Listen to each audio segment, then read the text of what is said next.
Hello, and welcome to the Open Minded Podcast. My name is Isis, and I wanted to welcome you to our first episode. I would love to talk about many things as of right now, but the main topic of today is school, But before actually we get into that, let's talk about the summer. Let's get into a little bit of the nitty-gritty, the calm before the storm, because it's my calm before the storm, honestly. My summer was really well. I think I did a lot. It's actually my best summer so far. This was my junior summer. I got to do, hung out with my friends. Everybody's driving now, so you get to go places more, have a little more of that freedom. But I'm getting into my senior year, and I think many of us are, or if not, you're getting into your first out of high school, you're getting into middle school, whatever grade you're going to, college maybe. Yeah, it's getting real. Like, the more we get older, the more realer it gets. And really looking forward to it, making more memories, or just getting back into, like, the plan, like, not the plan, what is the word? Mentally prepared for life. And even, you don't even have to be going into, like, your senior year for you to acknowledge or understand that. I think it's more of just the mindset of knowing that you're not a kid anymore, or you have to grow up as your age is growing up.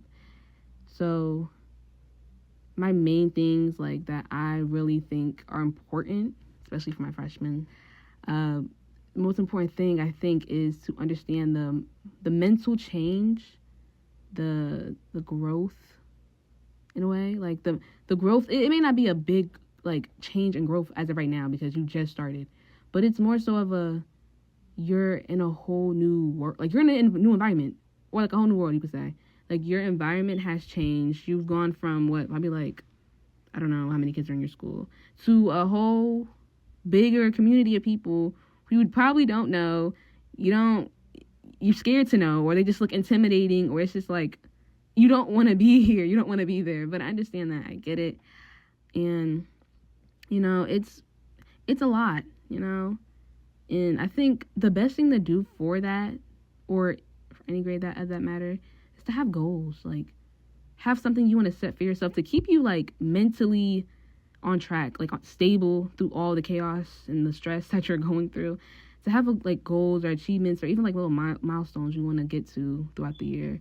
My goals specifically are, I think, right now, are really just getting through the year one. What else? I would also say getting a job. Like, I was working prior last year and then sophomore year, but really working, being on my grind, saving my money, right? Because I can't be playing around with my money. I can't do that. No. It feels like, no. And I think that's for anybody. Like, if you're starting a job or you're, like, young and you want to work, having your own money, like, it feels right. It just feels different. You feel more in control. You feel, like, mature. You feel like, you're doing your own thing. But, yeah, that's having your own money. What else? And being more, like, being more social. Being more social, speaking to new people. And I know, like I said, it's my last year, and, like, you should have already spoke to people. I know, but I didn't, because I wanted to be mysterious and didn't want to make, like, a lot of friends or be a social butterfly. I feel like nothing wrong with being to yourself. I think it does help you, in certain ways, but depending on, like, where you want to go in life, your career, or just being in the world in general, you got to learn how to speak to people. You got to learn that you have to communicate, and the only way for you to get to certain places is networking or knowing someone who knows someone. So the best way to do that is by talking to people. Like, you gotta break out of that. And I think I'm getting better at it, but I think the best way for me to do it is actually just really just be more sociable, be more approachable, having a warm, welcoming face in the hallways and not looking like I want to take your lunch money. And I think I get that a lot, where I just look mean, and it's not intentional. It's just, I don't know, it's my face. It's my resting face. So I'd rather just put more effort into getting to know people, or just saying hi. Just, like, being more nicer in general. I think it's beneficial on both ends, and